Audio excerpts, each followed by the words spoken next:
Tonight on To The Point. Recent deaths at the Sacramento County Jail raising questions, why some say they could have been prevented.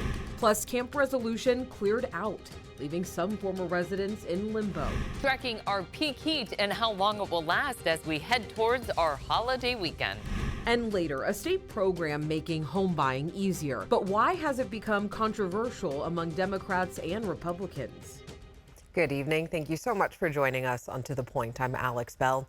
As we've reported right here on ABC 10, 5 people have died in Sacramento County jails since May. Now tonight, attorneys are sounding the alarm years after their lawsuit resulted in federal oversight of the jails.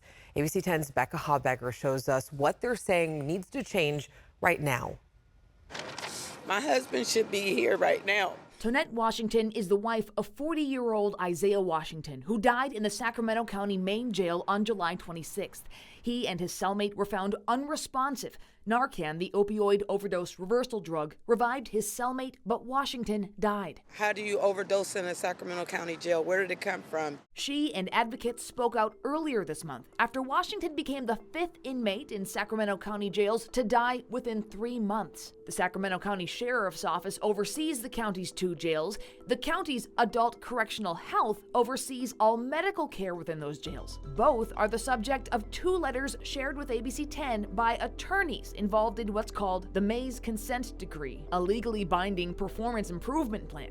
Approved by a federal judge in January 2020, the agreement outlines steps the county must take to improve its mental health and medical care in jails, among other issues.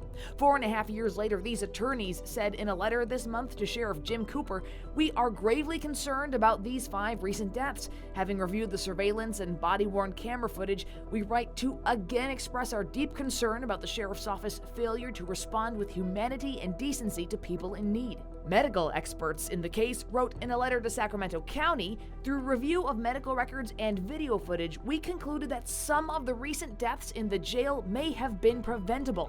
They say the Sheriff's Office needs to retrain all its patrol officers on the criteria for taking patients in need of emergency care to the hospital, and retrain jail deputies to recognize signs of serious medical and mental health conditions. The list is even longer for the county's Adult Correctional Health and includes reviewing and reinforcing all emergency response procedures and revising the intake screening process. They say these are critical issues that, if not corrected, will likely result in future deaths. A spokesperson for the Sacramento County Sheriff's Office told ABC 10 in a statement, "For the time being, we are still reviewing the letters and specifically how they apply to the Sheriff's Office and our areas of responsibility. While we have found inaccuracies and other points of contention, we will comment further once our full review is complete." And a spokesperson for Sacramento County Adult Correctional Health said, in part, the county has been working to implement a series of corrective action plans developed as part of the investigations into the recent jail-related deaths. "We are reviewing these plans with subject matter experts to ensure they effectively address the concerns raised and lead to meaningful improvements. Early adoption of parts of the plan has already improved our responses to medical emergencies." And Becca Habegger has been following this for us, and you spoke with a law enforcement advisor today about this. What did he have to say? Yeah, his name is Ed Obayashi. He wasn't available for an interview on camera. We spoke by phone. He mentioned the Sacramento County Sheriff's Office isn't the only one facing issues with health care in jails. You know, he said, without wanting to sound callous, he mentioned a lot of it comes down to money and staffing. Typically, inmate populations have higher average rates of health care needs as compared to the community, including chronic health conditions, serious mental illnesses, and substance use disorders. Now, if there are medical staff openings at a jail that a county has trouble filling, and we know Sacramento County has several open positions at the jail, then he says that's going to have an impact on the quality of the care. All right, and you already know it is the story that we'll continue to follow and bring you updates as we get them. Becca, thank you so much. All right, tonight with Camp Resolution shut down, dozens of people are now living on the outskirts of where the property of the camp was. A lease between nonprofit Safe Ground Sacramento and the city allowed it to operate, but problems with the site and disagreements between groups led to the termination of the agreement earlier this summer. On Monday morning, about 50 people who lived in the encampment were forced out by the city. With nowhere else to go, some residents moved their things just outside of the camp. I pushed my truck out. It was off the street where it wasn't a no parking sign. And I asked the officer if my truck would be all right there for 72 hours. And when I walked around the bike trail trying to collect some of my stuff and I came back, my truck was gone. Brazil also tells us he has questions surrounding the camp's closure and feels they were lied to. We reached out to the Sacramento Homeless Union president. We also reached out to the city asking how much the cleanup costs and what will happen with the trailers that were taken off the property. We are still waiting to hear back from both. Sacramento County attorneys remain on strike. This is day 2 of their picket line. The strike includes staff in the district attorney's office, public defender's office, and Department of Child Support Services. As part of their strike, they're asking for competitive wages to retain and recruit employees. And the union tells us that they will continue to strike until they can receive a different offer from the county. St. Hope Public Schools is responding to concerns from the Sacramento City Unified School District. Earlier this month, we reported a third party audited the charter school at the district's request. It raised concerns about teacher credentials, conflicts of interest, and financial mismanagement. At St. Hope Public Schools, St. Hope operates Sacramento High School and St. Hope PS 7. They just submitted their formal response to the audit and sent ABC 10 a copy. The 1,000-page document details action plans, including enhancing transparency and sharing updated information with the district. All of that is detailed on our website, abc10.com. And the superintendent of St. Hope Public Schools says that the response also details the school's strengths. When 100% of your students are graduating A through G college eligible and 95% are getting into 4-year colleges, you're doing something right. This comes as St. Hope is asking Sacramento City Unified to renew its charter for another 5-year period starting next July. The district tells ABC 10 it is reviewing both St. Hope's response to the audit as well as the charter renewal petitions. Board members are set to vote on that charter renewal at its September 19th meeting. Still ahead, the new proposal that could make home buying easier for more people. Why it's causing more controversy among Republicans and Democrats. We're tracking 2 weather headlines near 100-degree heat, plus the holiday forecast as we unofficially wrap up summer. Plus, protesting PG&E customers frustrated with high bills take their demands to the state capitol.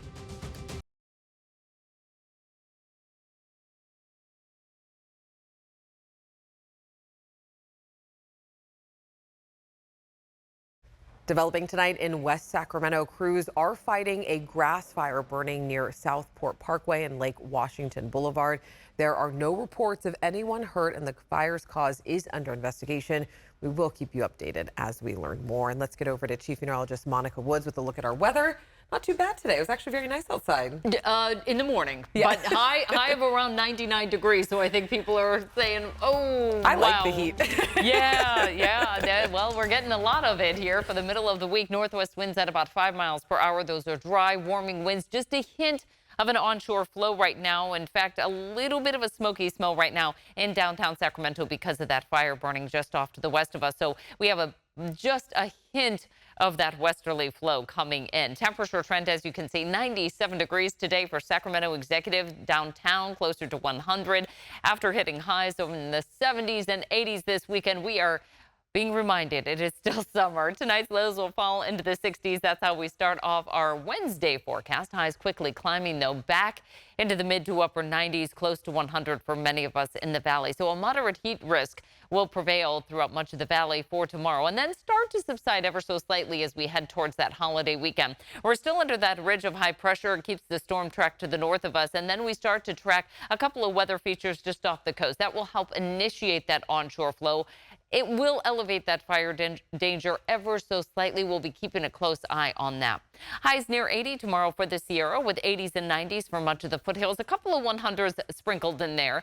70s along the coast. We hit highs in the 80s and 90s inland. But again, near the Delta, a little closer to 100 as we move through the valley. We're seeing a lot more 100s represented there than, say, about 2 days ago. Highs in the 70s and 80s for the Sierra. We're shower free there. 90s until we get to our Sunday forecast for the foothills. Then highs drop to the 80s. Near 70 for the coast. Our peak heat, well, we're right in the thick of it here. And then we start to see some cooler weather as we head into the holiday weekend. Highs dropping to the upper 80s by Monday. Next, on To the Point, why a bill to help those buying their first home is causing national controversy. Plus, the November election, people have a lot of questions. What we're doing here at ABC 10 to help get you answers.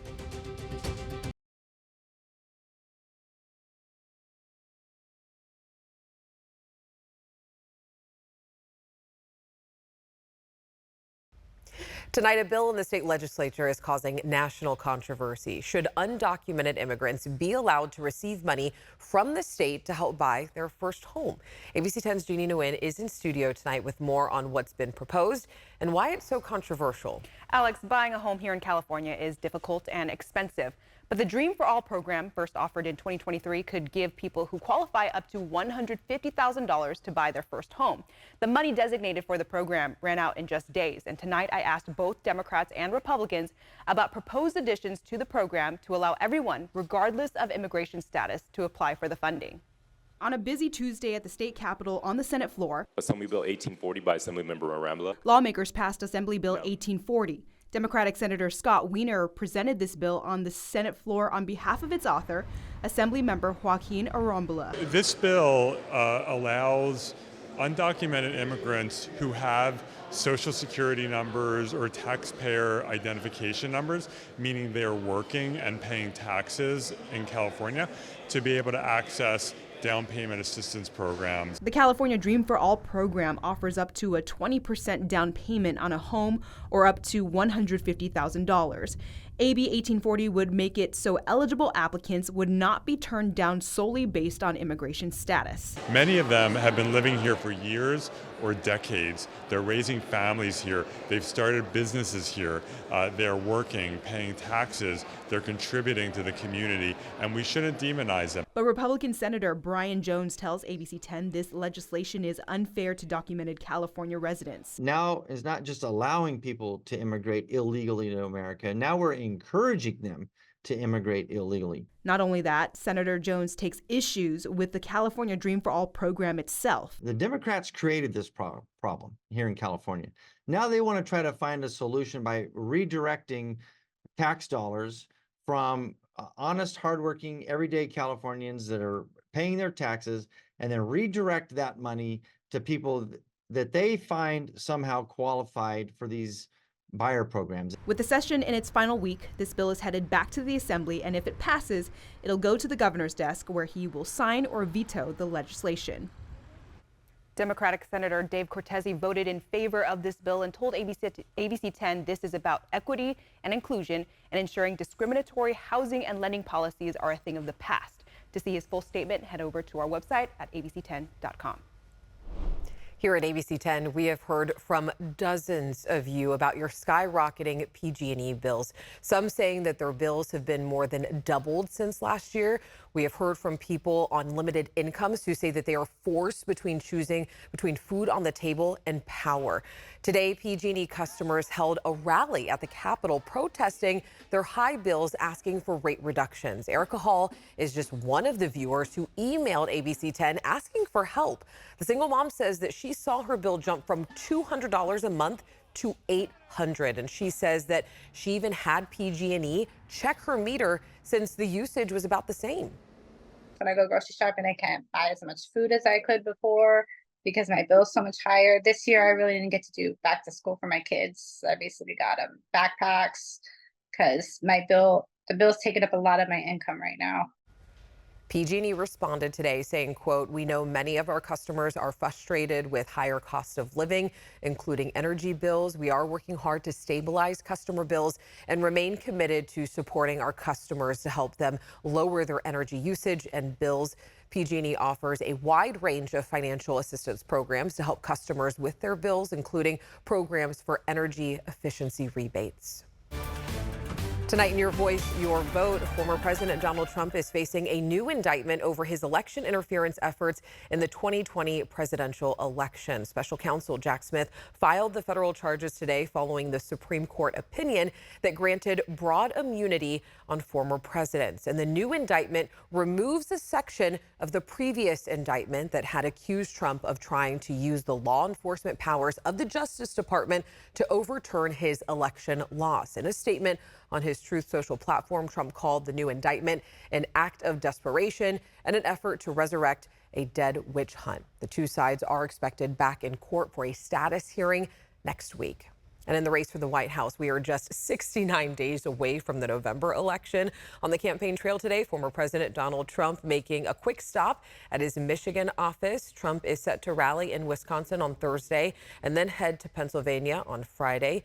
Meanwhile, vice presidential candidate J.D. Vance visiting Big Rapids, Michigan today. The Trump team confirming to ABC News that both Robert F. Kennedy Jr. and former Democrat Tulsi Gabbard have joined the Trump-Vance transition team. This as Vice President Kamala Harris's momentum continues a week out of the Democratic National Convention, with the campaign touting a $500 million raised in just a month. Harris and her VP pick, Minnesota Governor Tim Walz, zeroing in on Georgia this week, preparing to take a bus tour across the state. Most people already have an idea how they plan to vote for the president, but we all know that the other choices you have to make on your ballot, they can be daunting. But we are here to help you. We are building on our 2022 voter engagement election efforts, and this is really an opportunity for you to ask us anything that could help you cast your vote. So here is ABC 10 reporter Brandon Ritteman with all the details. So much election news is about the horse race. Who's ahead in the polls? What wild thing did the candidate say? Those things matter, but they're not always the most helpful when you're trying to decide how to cast your ballot. That's why ABC 10 is making a point to stop and listen to you. You know, people have jobs, they have children. We're in an environment where everything is expensive. People are just trying to survive. You know, so the least we could do as journalists, local journalists, is do our due diligence and be out in the community. This is among the first of many meetups where you, our voting viewers, can come tell us what you need to make your vote count, to ask us anything. When we were out in the community, we really saw people just having like very intimate questions that were really specific to them. Thinking about accessibility at a polling place. That's not something that we as journalists would normally really think about. We're building on those efforts this time around, and instead of going out for a month, we're doing it for 3 months. So we're going from August to November into communities, and primarily, low voter turnout communities, communities of color. One thing we've heard loud and clear, a lot of us get confused by all those ballot propositions. That's why we're bringing back our Prop Explainer videos, which we've done every election since 2018. This year, California has 10 statewide ballot propositions for you to decide. Our videos cut through the ads and the arguments to give you simple facts and context about what your yes or no vote would mean on each proposition. We've heard over and over how helpful those are. From voters, from viewers, from people that we know that sit down around the kitchen table, pull up the videos, and they listen one by one, and that's how they fill out their ballot. That's the kind of clarity we're working to bring to any election question you have. Politics is famous for a lack of straight answers. We're here to do something about that. This is a different way to cover elections because it's us going into the community and hearing directly from community, from voters, what they want to see and what questions they have, and we're responding in real time. Whatever question you have about the election, just ask us.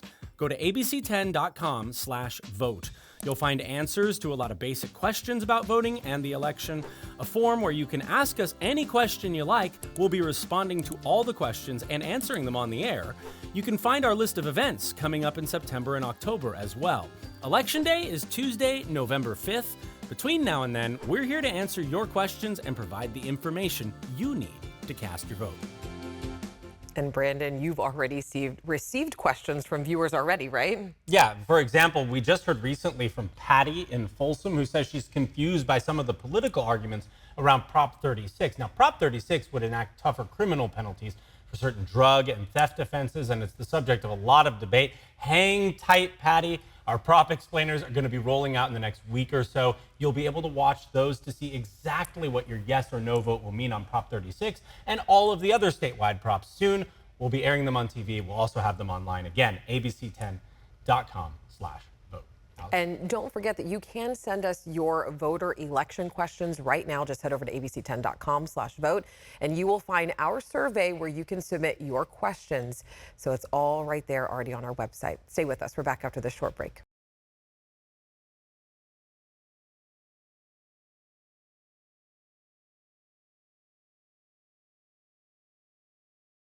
Changes are coming to how and where you can recycle in California. Governor Gavin Newsom's office says that you can now redeem wine, liquor, and large juice containers for cash.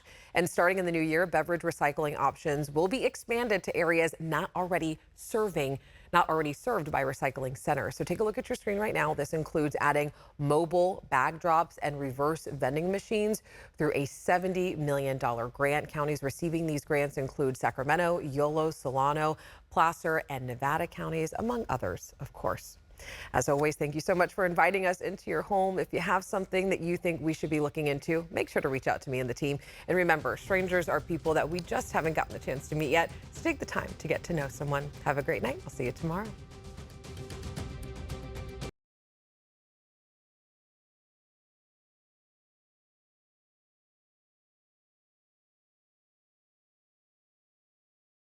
Hey, it's Alex. I just wanted to say thank you so much for watching. The To The Point team and I love hearing from you, and I hope that you'll stay in touch. And don't forget, you can always email me and the team at tothepoint@abc10.com, or you can even send us a text message at 916-321-3310.